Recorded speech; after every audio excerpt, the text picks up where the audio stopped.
Hey, it's Cody. And it's Satori. And welcome back to another video. We are coming to you from Savannah, Georgia. And more specifically, we are in the spot, if anyone's seen the movie Forrest Gump with Tom Hanks, we are in the spot where the bench was. That's kind of like a whole centerpiece of the movie. So you may notice these buildings behind me. That's where like the feather comes floating down. So cool. I love movie locations. So we had to film the opening here.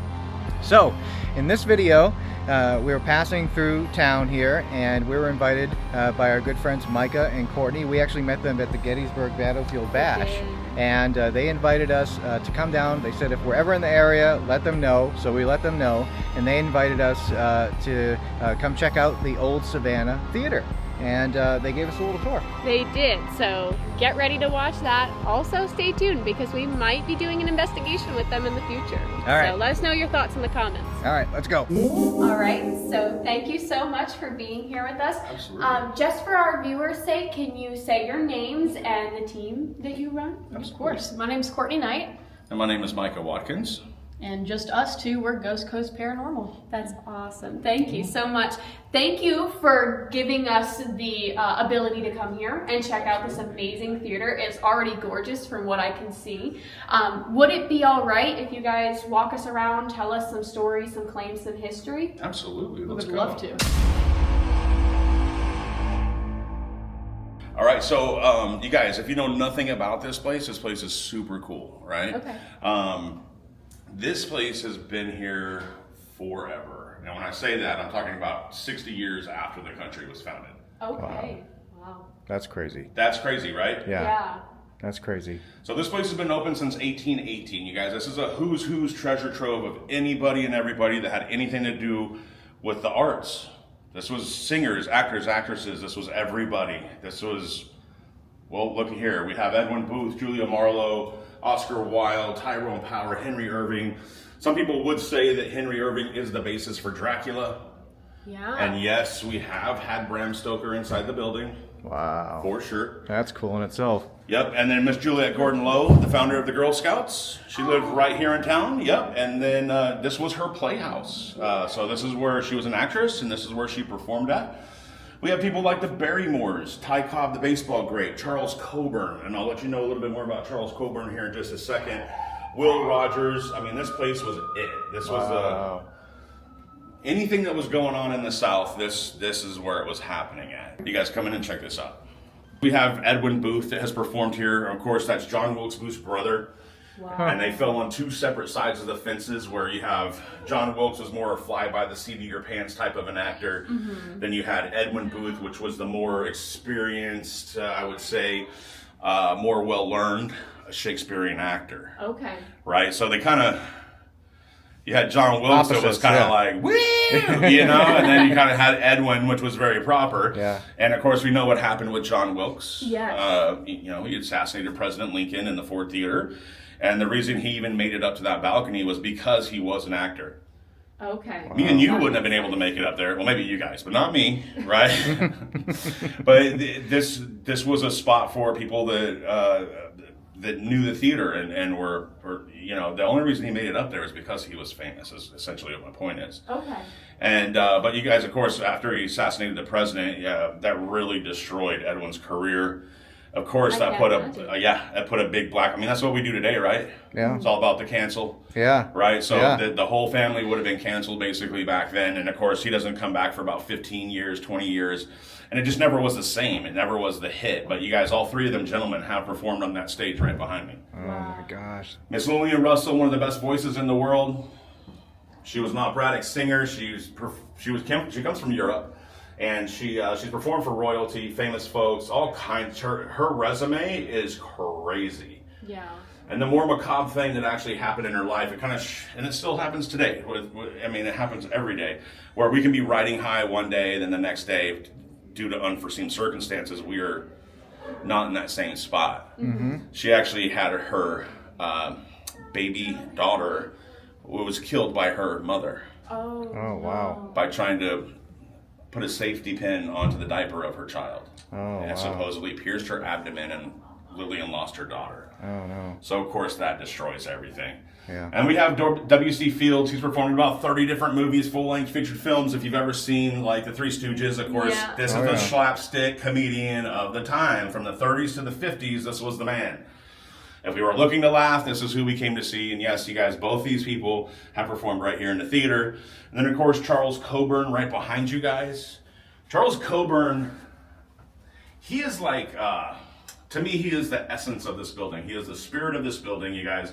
If you don't know anything about Charles Coburn, he actually played in, like, Gentlemen Prefer Blondes with Marilyn Monroe. Mm-hmm. Oh, wow. Right? So he's done probably about 70 movies, bit part acting, and full-length featured films as well. But you guys, at 10 years old, he's a Savannian native. Okay. So he was born right here in Savannah. He comes in here at 10 years old to see a show with his parents. He walks out through the lobby. He asked, kind of jokingly, asked for a job. And they not so jokingly gave him one at 10 years old. Cody, I don't know what you were doing at 10 years old. I was blowing stuff up in the backyard with like a bottle of Aquanet and a lighter. Yeah. I was crazy. But this gentleman at 10 years old starts to work here as an usher. Wow. So he would look at your ticket and then he would sit you in your seat at 10 years old. You guys, he works here for 7 years and becomes manager of this building. Really? Wow. Yeah. That is crazy. Isn't that nuts? 10 That's a years lot old.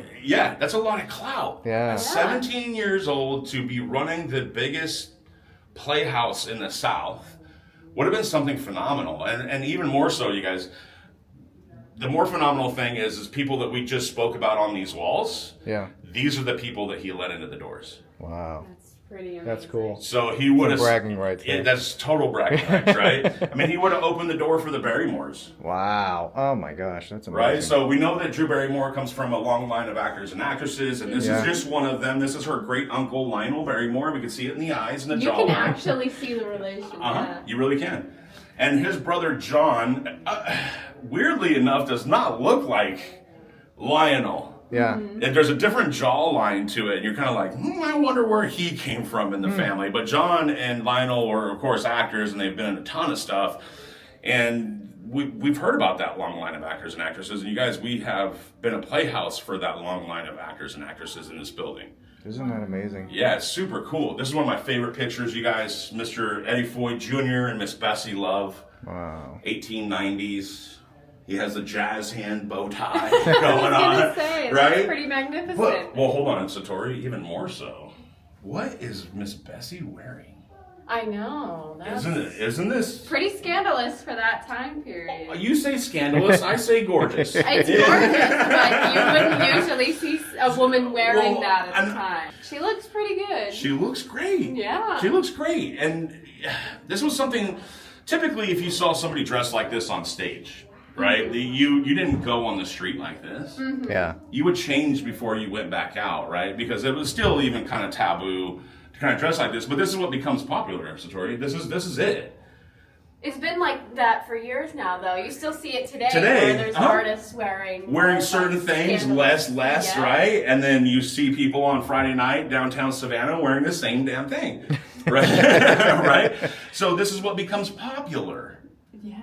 Wow. And of course, down here in Savannah, at 97 degrees and 100% humidity, why would I want to wear a corset I and know. a dress down to my ankles and sleeves down to the wrists when I could be wearing a cocktail dress that looks like this? Yeah. So not only would we have spoke about it at work next week, but you've wanted this. Yeah. This is what became popular, and it does. It transitions into, we know them as the Fiber Girls, Yeah. right? They're the girls that kind of were loose and wild, right? Right. They were having the most fun, I think. Yeah. They were just liberating themselves. Women, because come on, since the beginning of time, women have been fighting for their own rights. Mm-hmm. Right? So this is a time where women can don a different type of clothing, feel a little bit more liberated, feel comfortable in their own skin. Well, she looks very happy.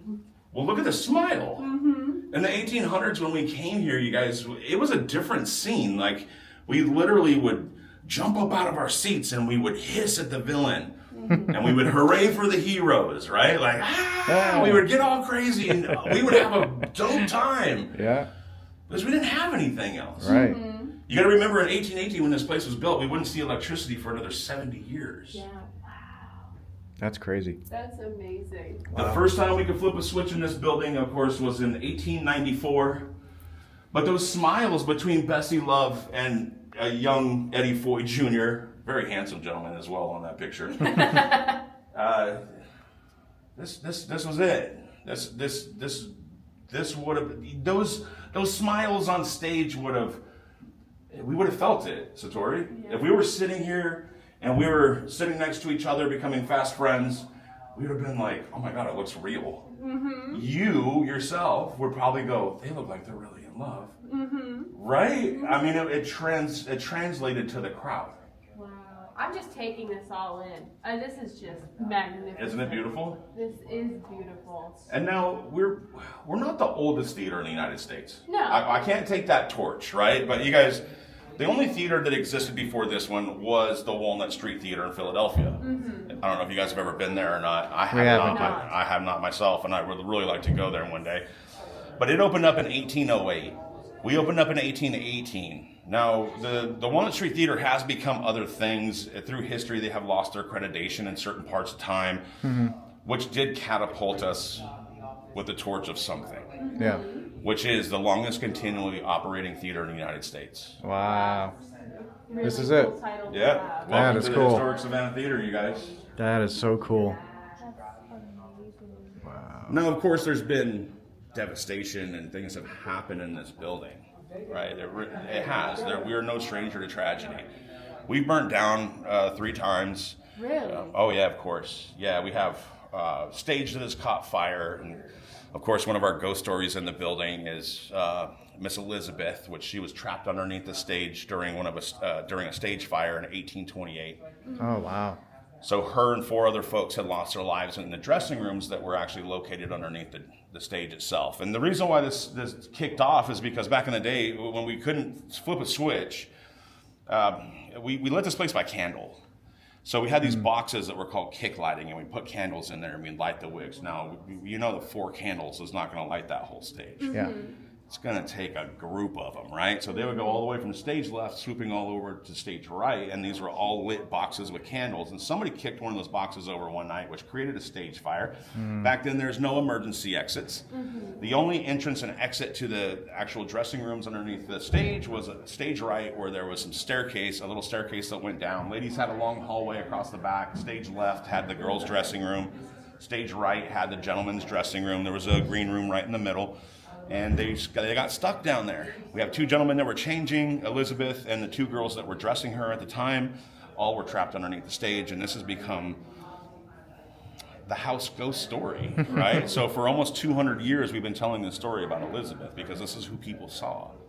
Wow. Do you know when the most recent fire was? 1948. Okay, Mm-hmm. All right. Yeah, so if you guys look at the outside of the building when you guys walked up, we have this beautiful 1950s Art Deco design on the outside of the building, and that's the most recent complete renovation of the building. Yeah. Now, let me tell you though, because the walls are still from 1818. Mm-hmm. Huh. Really?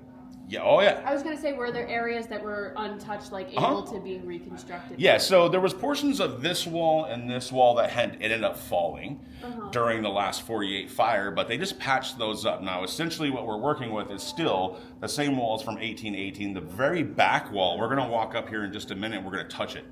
Wow. And it is from 1818. Oh, wow. It's still intact. It's the most intact wall that we have had in here in the theater, and it's never been touched. Of course, we're not going to touch it. It's there, right? And that 1948 fire was also a scene of a trampling of an 8-year-old in the building. His father had passed, and he had passed due to a trampling. His dad was trying to save him on the 2nd floor. At this point in time, we were the only theater in the South to let people of color into their building to see a show, and this was as of the mid-40s, which was not typical in the South. Not at all. Yeah. Not at all, right? But we still did it. We allowed people to come here during the mid-40s. Yeah, folks of color were not allowed in the lobby still, so the original exit and entrance is still up on the 2nd floor. Okay. Really? Yeah. Mm-hmm. But we have his name is Benjamin. Okay. Benjamin is our 8-year-old. Rodney is his dad. And so Benjamin was known he was kind of mischievous. Oh, yeah? Yeah. Oh, yeah. Well, I mean, 8-year-old boy. Yeah. I can't. Let's just, no, you can't imagine. Satori, you can imagine, because I know Cody at 8 years old could not keep his hands off of everything. That's right. He was I do have nephews. You know what I'm saying? Okay, then you know. I do know a little bit. You know, so yes, an 8-year-old boy, he would climb underneath the seats and tie gentlemen's shoelaces together. Oh, no. He was known for undoing the bows on the back of dresses and tying them to the back of the seat handles and things like this. So Benjamin's my dude. Yeah. Yeah. Yeah, and I say that with a smile because I know he's here, and he's interacted with us on many of occasions. But for the serious note, he's honestly, like, I mean, I've ghost hunted all over the country, right? This is what we do, right? Yeah. That's the one that got me. Really? For sure. Oh, yeah, for sure. Because, I Okay. mean, not only because when he was... Okay, so he started working here with his dad, or he was here with his dad from 8 years old, and he was here till he was 10. So he's a 10-year-old boy, and I think me and him kind of hit it off, because whenever I'm like explaining equipment, he'll come down and mess with the equipment that I actually have turned on, showing people. That's cool. And we're like, Ben, can you touch that? Stuff will start to go off. So And- annoying. Yeah, for me. It's kind of adorable, though. It's kind of But adorable. I'm not the one that deals with Yeah, it, and so then- I get it. Yeah, but the thing is, come on, you guys. We've heard all kinds of stuff come out of spirit boxes. Uh-huh. We have, right? Like, get out, right? Or leave. Or Courtney on stage, right, gets called a whore constantly. I get called an idiot. Things like this. Like, and we'll talk more about him in a minute. But we've heard these things come through the spirit boxes. But when it's a 10-year-old boy and he's happy, it kind of blows everything that, to me, I wouldn't say the naysayers, but the people who are like, oh, you're chasing demons, you're chasing bad things, this is, you know. It shows not everything's evil. Which is sweet. That's very sweet. Do you see what I'm saying? So it hits way different for me. Like, he's the one that I think about before I go to bed. Like, if a 10-year-old boy can be here, then where are we?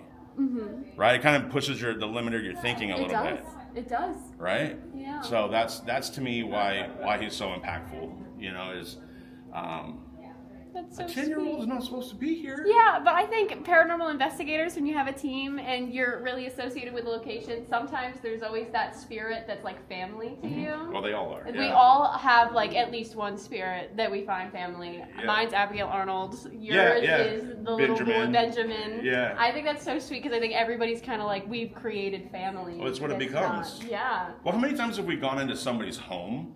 I started doing home calls. I didn't start investigating big buildings. That was more for like the TV shows, and that's how they got into the buildings. I didn't. So when I started doing this when I was 19, 20 years old, like, I went into people's homes. That's where I made a breakthrough. And in people's homes, it's more parapsychology. You have to break everything down in You the do. home. Yeah. You have to separate everything, right? The husband's energy, the wife's energy. We got to take the kids to the other room. We have to talk to them. It's different, right? But when we come to this place, and when you sit down at home with people and you're like, what's going on in the house? And they're like, well, Fred's a part of the family, essentially. He's just here. Well, is he causing you guys issues? Well, no, but he's just here. Well, do you guys feel like he's part of the family? Of course we do. That's great. So that's what it kind of becomes for some people, is they're a part of the family. And of course, being in here for years now, we feel like they're all family. Yeah, that's good. Yeah. That's really sweet. Yeah, isn't it? Yeah, that makes my heart really happy. Yeah, doesn't it? It does. That's what and that's what we try to teach people. Yeah. You're doing good then. Yeah. That's what you're trying to teach. One Because of- we've been to other places and they've tried to promote the evil side of things. No, only. I'm over that. That's not. I'm calling it evil fatigue. Yeah, good. I'm calling it evil fatigue because I'm over it. Yeah. There's me very too. there's very few times I've ever walked into a place and go, I need to go. There's twice. Yeah. Out of the thousands of investigations I've done over the years, there's been 2 times where I've walked in and go, whatever this is, it's either too strong for me or I don't feel right. Like, there's been twice. Yeah, very minimal. Very minimal, right? I mean, yeah. So my thing is what we're here to do is to teach people that it's not always what you see on TV, because I think ghost hunting has become such a theatrical, I need your views, I need your this, I need your that. One of my favorite shows was Your Father's. Because... You don't have to say that because I'm standing here. He preaches so much about your dad. You have no idea. You really don't. He's okay. He's all right. He's Well, that's just my daughter well, point of view. Dad, you're okay. Just skip this part. Because he used to go into locations, and whether they caught anything or not, they told you. Mm-hmm. They told you. Yeah, that's exactly how we still run with taps today. I mean, that's how I was raised. Yeah. Please, right? Like, this is what we need. If we go into a location and we don't catch anything, we don't need to pump it. Yeah. We need to sit there and go, hey, listen, this is what I caught, and it's pretty much very nil or nothing, right? But there might be something here. We're just not making itself super known. Honest. Because if you're pushing fake things, you're not going to get real data. Frank the demon in the back, you know, I don't know why he didn't come out tonight. So when we bring people into the building, we really sit down and we try to teach people it's not what you see on television all the time. It's not this every 5 minutes something happens. We've had people leave here, give us a 2-star review and say that they didn't see a ghost. Oh my gosh, we Isn't know. that the worst? Right? We know. So, How terrible. and and through my career as well, the things that I've seen or that have hit me right face to face have been like a handful, five or six things where I've seen things. And so that's what we're here to do, is to teach people that, hey, listen, these things are like our family, not like an enemy or a demon or a evil. We've had people come in here and they're like, oh my God, I sense evil. And we're like, just stop. This is a playhouse. You got to remember, there was flamboyant men that worked here. There was there was people like us that loved music that came here. It wasn't an evil spot. There's no mass murder here.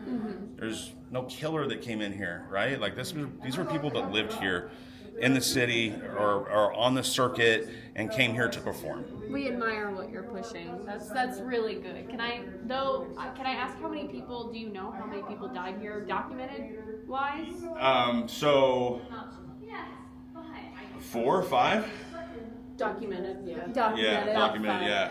Savannah is highly known for pushing things under the rug and hiding it. Okay. So there's not, just like we tell people, they don't document deaths in a historical building. Okay. They will say they died Okay. outside the building or on a street, more or less inside of a building. Interesting. Yeah. So when That's you're still done sitting there today. looking Yeah. at history, Yeah. it's just like, And then, of course, Savannah was super bad with history. So there's a lot of stuff that wasn't taken into account. And you got to remember, if we weren't the correct race, we didn't get spoke on. yeah. That's sad. You know what I'm saying? We But had that's- two great that's- fires that have washed away some of the documentations that we have. So. Yeah. So there are stories of lore here. Okay. But the investigation, so let me put it this way. When we first started coming into the building 5 years ago, like, we got some names. Like, we got Benjamin. We didn't know who the heck Benjamin was. We didn't know if he was older, if he was younger. We didn't know Bob and Bill in our dressing room. And then we actually come to find out that Bob and Bill ran this place for 20 years together. Okay. That's neat. Bobby's name is Bobby Patterson, and Okay. Bill's name was Bill Stars. William. He prefers He's William. prefer William. See? But if we actually come over here, so you can actually see. This is the Wall of Stars, and it's dedicated to the memory of William Stars. Oh yeah, right there. I love how they still have the character in the next life. Like, you're like, he prefers William. Like, you're Yeah, he very does. strict about that. Yeah, he does. He does prefer William, and we've told, because I still say Bill and Bob, and he was kind of known as Bill. But we've walked into the dressing room, have a spirit box on in there, and as soon as we walk in, I'm like, Bill and Bob are here, and it goes, it's William. Yeah, I'm like, okay. So let's take a walk. Let's go check it out. Lead the Right. way. Yeah, absolutely. You were the one who recycled those 14B misdemeanors. So this used to be the orchestra pit right here. We see people practicing on stage. And this right here, from this staircase to that staircase, used to actually be the orchestra pit in the building. It's still there. It's just covered with boards and carpet. So we're still stepping on the same floor from 1818. And this is what we do on a daily basis. Here weekly we do live shows. People come in here and practice. Of course, we have all the lighting and the smoke machines. And this is still a playhouse to this very day. Wow.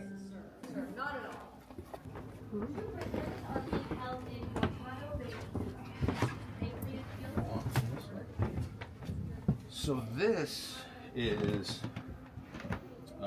stage right area. This is a quick change area. This is where the staircase would have went down to the dressing rooms underneath. And of course, back in the 1800s, we didn't have emergency exits. Yeah. Now later in the 1800s, those became terraces.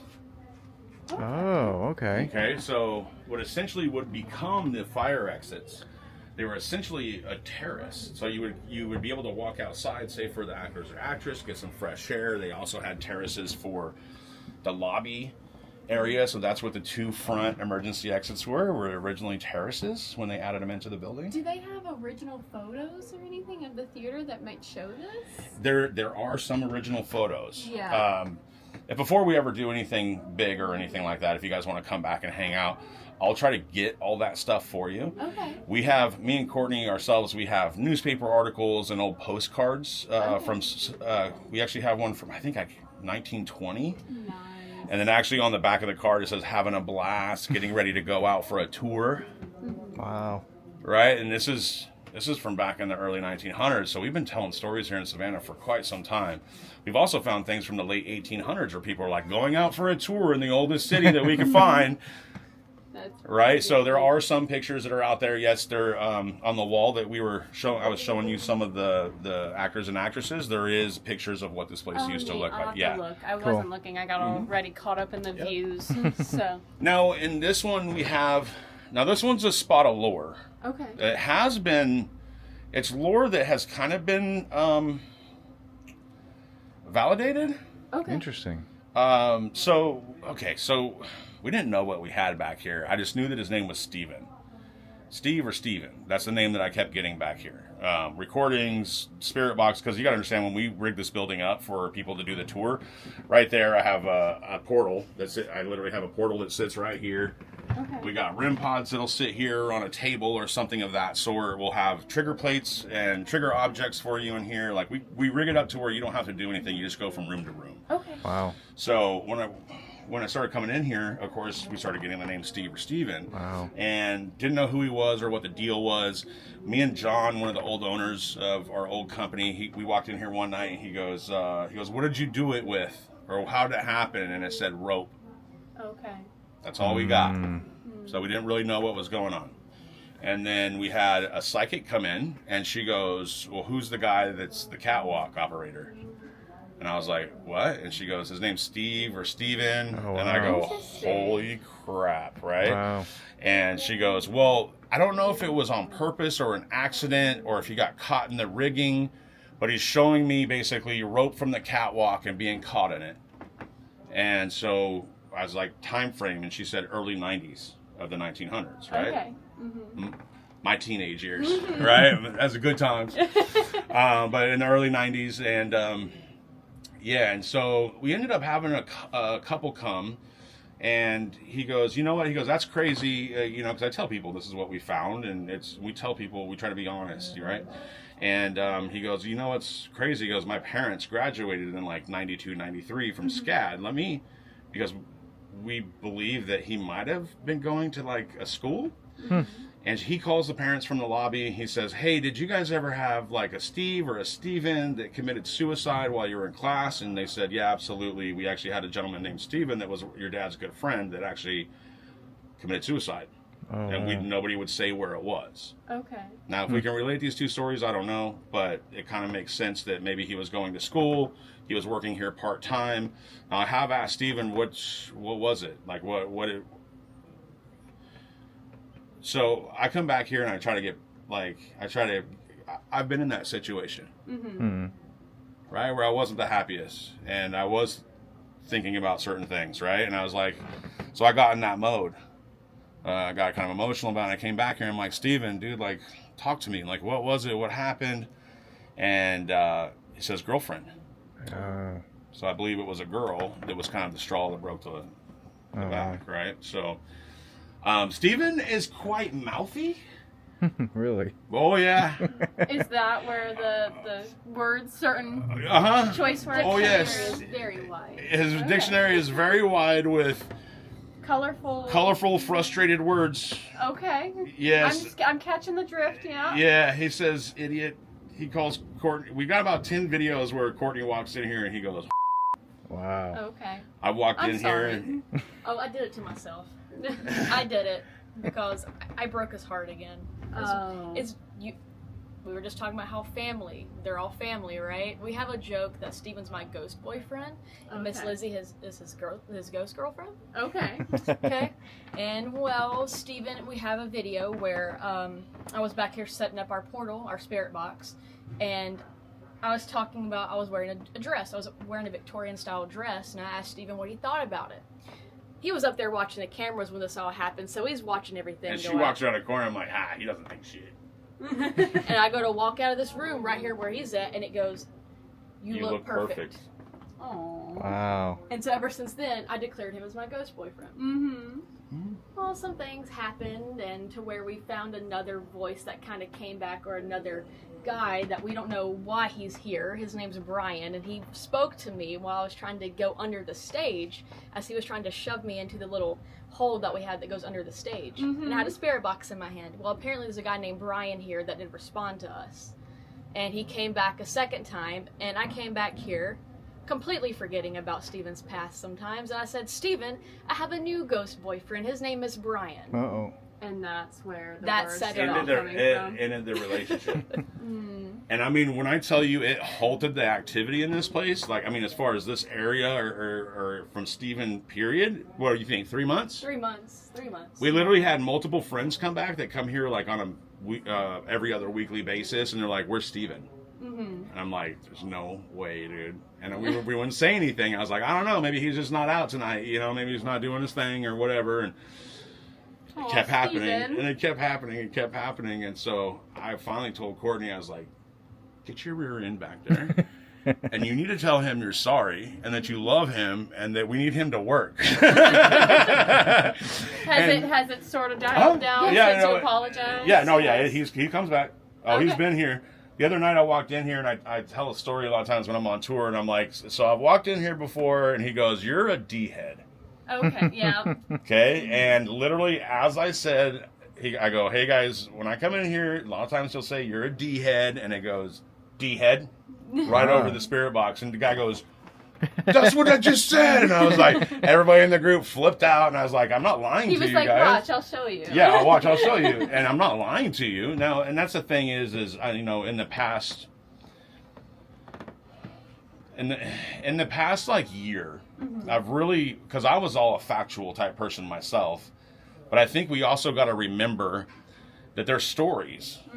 There's stories to these things, and they could be coming from factual based things, right? Because we all, in the past 15 years, 20 years, we want to find the truth, right? And there is truth to be found, but I also think we need to remember the stories. There's stories here in Savannah that aren't even told anymore because fact checkers have fact checked them so hard that nobody can tell them anymore. And I think that we need to stick to lore as well. Like, there is factual things, but we know who we have here. We know who's here. If you don't believe the story, I don't care. Yeah, there's going to be some things you just can't prove to an extent that people are okay with. And also, I think telling stories and lore can act as like a tulpa, ultimately. Like, it can create energy. It can create hauntings. Well, either that or do we do it? Because Like, we're manifesting that. to happen. if we want to get into that, yeah, I know people right now that are running experience about manifestation, and they have it on it's scientifically documented now, like how they're doing this and how each week they're pumping this thing full of energy about this story that they created, and they're basically going to go around the country and be like, here's the box. Yeah. See what you get from it. See if it's something that we can actually manifest or create. Is this something that over the past 200 years that we've manifested and created? Interesting. I believe it's possible. If you put enough time and energy into Steven, what is that going to do? I think we pump him with enough energy, like a PK manifestation or some kind of poltergeist. You know, can we create that by everybody talking about it for the past 30, 40 years? Yeah. So, Absolutely. and the thing is I think there's an art to storytelling, and I think that we need to really remember that there's an art to storytelling and there's an art to the stories, and that's how we always got stories. We didn't always write things down. So That's why I love this place. Is you don't have to believe the stories. Just wait. That's true. Just wait and see what happens. Yeah. No, this is the wall from 1818, you guys. Wow. Oh, wow. So this wall still, of course, has soot from the 48 fire. Yeah, I see the dark spots. Wow. So this has not been touched ever since. This has stayed where it was at. Wow. That's so cool.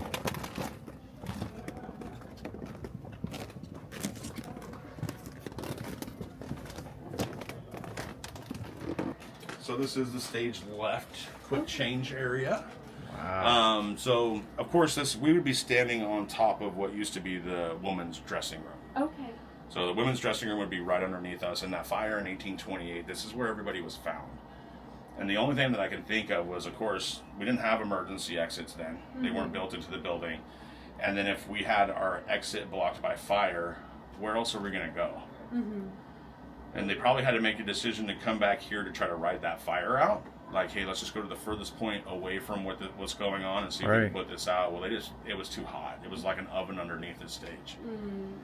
So that's Really That's too sad. bad. so this is where we get Elizabeth from, and I wouldn't say she's stuck back here. Elizabeth travels through the building. This is her playhouse. She was she had just signed a circuit bill, and she was asked to do a show here. She opened it up. Within a month, they were like, let's get this girl traveling. Signed her onto a circuit bill, and then she ended up losing her life here in the building. And so that's where the house story comes from the building. Wow. That's so sad. Yeah, and I mean, it's kind of crazy because the building is, of course, have been renovated, and we've always built onto these 1818 walls. But we do have right above us, this is an old manager's office. Okay. And then there's also a manager's office on the third story of the building as well. Interesting. So there's actually doors to these rooms that the only way you can get into them is through this janky. And it's very sketchy. I've climbed Oh, it. So yeah. if you come over here, you can see these are doors right here. Need a flashlight? Oh my gosh. Oh no, I got it. That's great. Yeah, it looks creepy. Doesn't it though? Really creepy. Oh yeah. Wow. That's one of the creepiest spots in the building, I think. I don't know why. It just always gave me the... Yeah, that's creepy. I wouldn't go up that ladder. I Yeah, value me my neither. life. I can't climb ladders. Yeah, I set up the cameras. All the We do put a camera on the catwalk. Yeah. All the Oh, high really? poles. Yeah, because we tell people they can't climb the ladder. And if I was coming here on tour, I'd be like, well, then show me up there. Show me there. Yeah. So I know that one of you are hiding there. Good. Right? Oh yeah. So, did you willingly climb the ladder? I did. Okay, just I making sure. actually wanted to explore every nook and cranny of this building to see what type of history lies in between it. That's cool. So I have climbed that ladder and gotten to those two doors of the manager's Good. office. I'm glad they didn't just go, hey, you're the smallest and easiest to climb the ladder. Well, Like, okay, just there was go. one point one of the managers of this building was like, "Hey, I found a little hidey hole up in the projection Go down booth. Can the ghost people do it?" And so she told me about it, and I actually found who was the Jimmy Carter, Jimmy. who recently lost, right? Yeah. And it was kind of weird because the day before that happened, no, it was the day after Jimmy Carter passed. Yeah. I climbed up into the little hidey hole in the projection room, and I found old newspaper articles stating his inauguration. Oh wow. That's cool. Yeah, it's pretty And neat. it was burnt.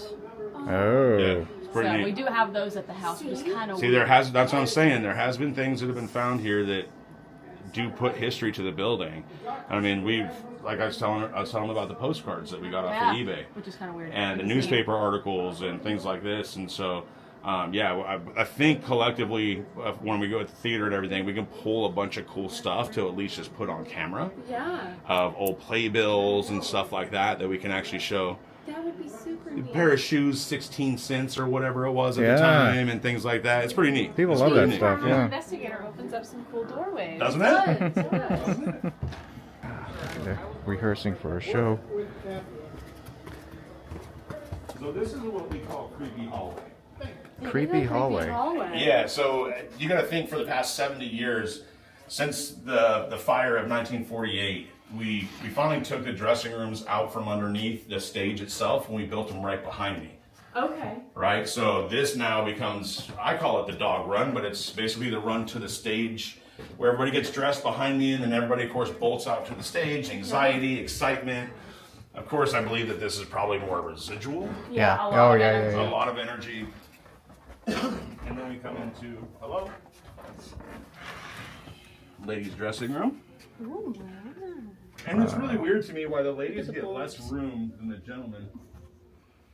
You think with the costumes and things like that, You know? it should be switched a little Yeah. bit. Now this room is one of our, can I say more active? I don't like doing that.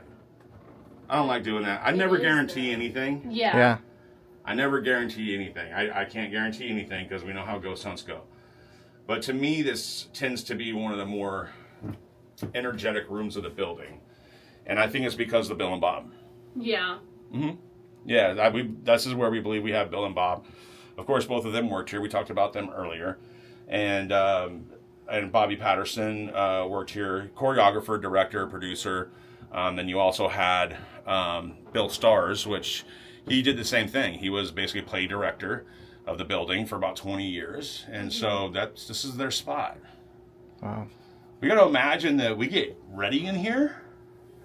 Right? So we're getting ready for the show and we're like, oh, Cody, let's go, bro. You ready for this? Right? Or, Charging the Satori, room you ready up. for this? And we're like, yeah, high five. And hold on, let me take a shot real quick. Let's kill the nerves a little bit, right? And so we come in here and we gather around, we tink the glasses, we shoot it down, and we head out towards the stage.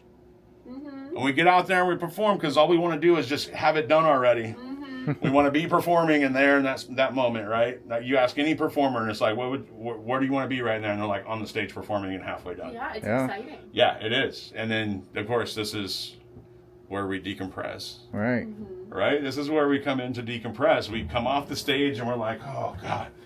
All right, now I can take the shoes off. I can rest for a minute. Or even in between, just the breaks in between the sets. This is where we come to hang out, to chill out.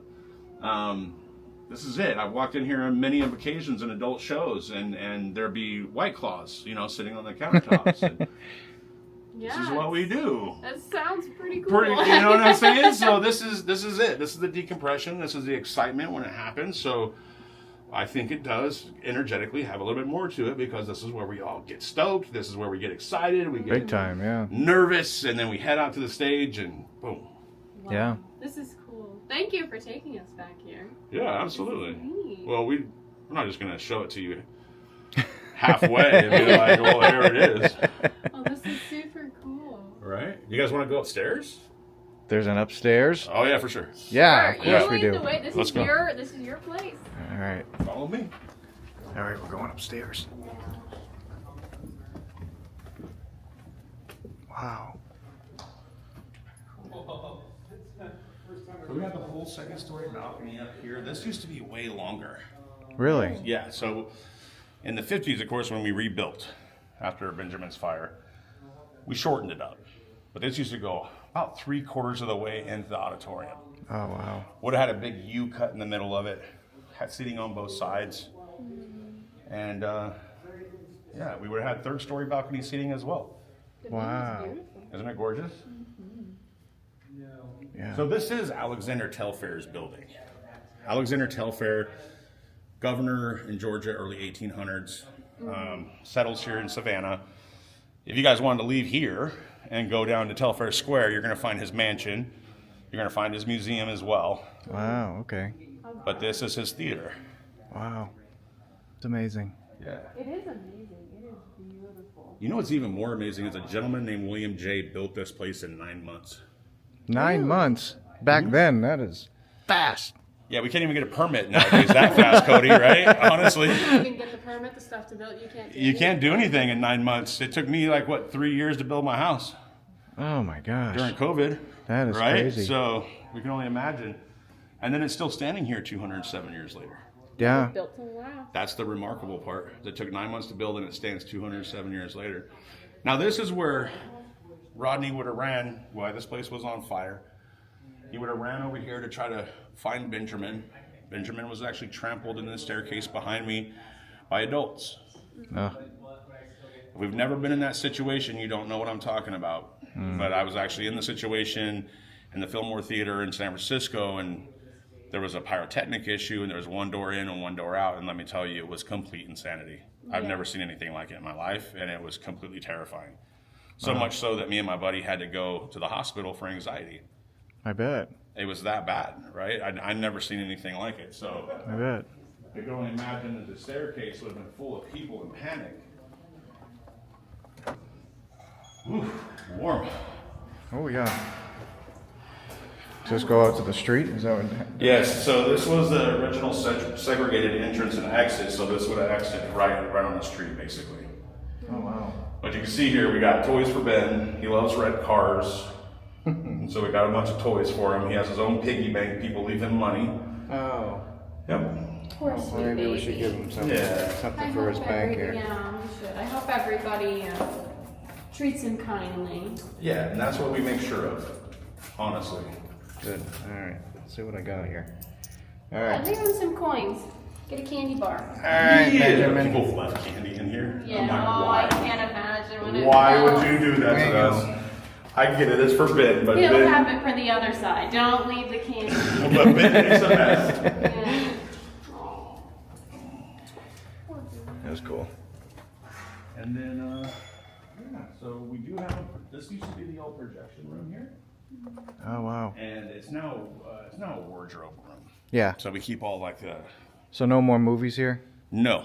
Interesting. Well, yes, no, yes. Yes kind and of, no. Yes. So we do have it. Yeah.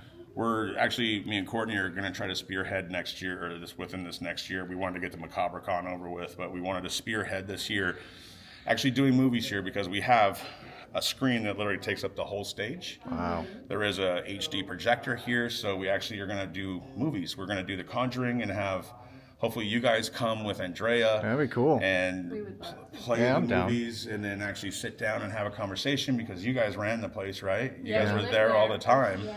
Right, so I want you there as well, and it's something that we can do things like this. We can play movies and then have people here to actually talk about it, or even on Friday the 13th, play Friday the 13th. Yeah. That would Of be course. pretty neat. You know what I mean? Horror movie night, yeah. So that's something that we've Some thought of the about. classic horror movies. I would definitely come You to could see do that. horror movies, get people scared, and then be like, all right, we're going to go investigate. Yeah, exactly, exactly. That's what I'm talking about. Get them all freaked out, lights off. Yeah, right? there you go. Yeah, that's the best part about when we come in here at night is everything's off.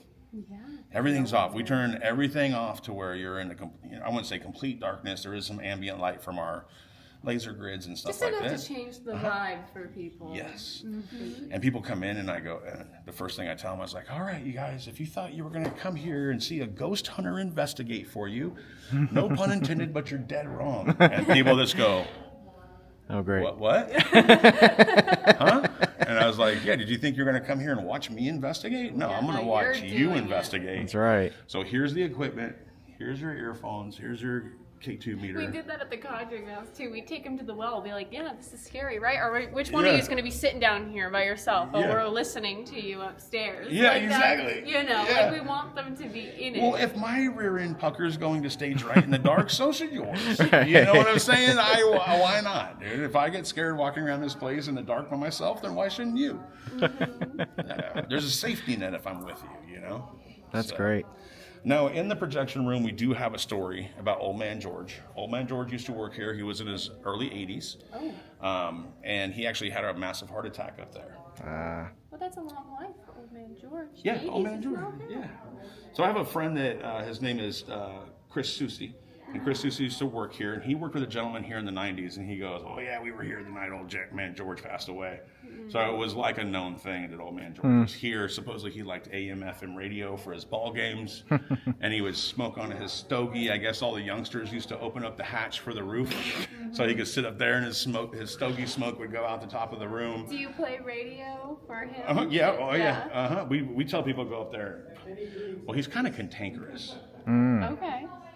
Interesting. He's kind of a cantankerous old man. I kind of think of him like my grandpa. Like my grandpa I love dearly, but you know, Yeah.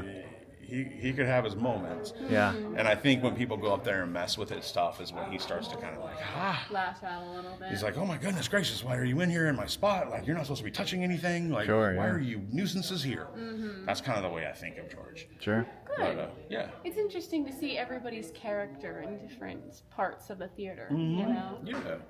And so, you guys, that's the historic Savannah Theater. You guys. Wow. Thank you so much for showing us around. Yeah, I love that you guys came just to check it out. I mean, we love showing it to people. We love seeing it. I think our viewers are going to love seeing it. I'm For not sure. kidding when I say there are some people that watch us that are like, I didn't know this place existed. I'm going to book it tomorrow. Isn't that what we all do? Yeah, we try to connect everybody. Yeah. I think that's really important.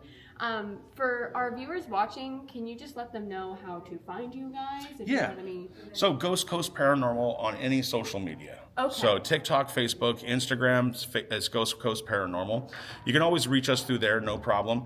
You can also book a ticket through the Historic Savannah Theater website. Okay. So just go straight on there, and it actually is the first thing that pops up, and it says Paranormal Investigation. You could book there. If it's somebody that has been here before, we never charge you full price if you have been here. So if you're a returning customer, we cut you a break. So get a hold of me and Courtney specifically, and we'll make sure that you guys get that price break. And then where else? YouTube. We do our live investigations. Oh, yeah, So we do YouTube live every, investigations. Every night we go live, Wow. which you've been a part of. You- I've randomly scrolled on Yep. TikTok sometimes, Yeah. and it'll be like live from Old Savannah Theater. Yeah. I'm like, I'm just gonna troll the chat a little Yeah. bit and see what they're doing. So yes, that's definitely one way to find you guys, because that's how I did. And if all else fails, just contact us on any of our social media platforms, because Courtney is on that stuff 24/7 every day. Me, not so much. I'm like, She's gotten back to me so fast when I emailed, I will say, and I feel bad because I probably should have texted, but I'm like trying to get connection, and as soon as I send an email, it's like a response within an hour. I'm like, wow, she's on it. As I'm telling you, me, it would be a week. I'm that way. You know what I'm saying? Like, That way. I would be like, Cody doesn't message me back. she would have to go, did you message them back? And I'll be like, no, I'll do it Yeah. right now. That's Tech me. savvy, I gotta stay on it. Yeah. She is on top of the game for sure. So All right, and that is it. The Savannah Theater is really a beautiful place. We really enjoyed our time there, although it was short. We learned a bunch of history and some ghost stories, which is really cool. Make sure you check the description down below to find the links on where you can book a ticket to one of their investigations or to get a tour. Micah and Courtney are awesome, and they run some pretty cool events too. So definitely check them out. Check out Savannah. And let us know if you come and visit. Tell them that Cody and Satori sent you. All right. All right. Good night. Bye.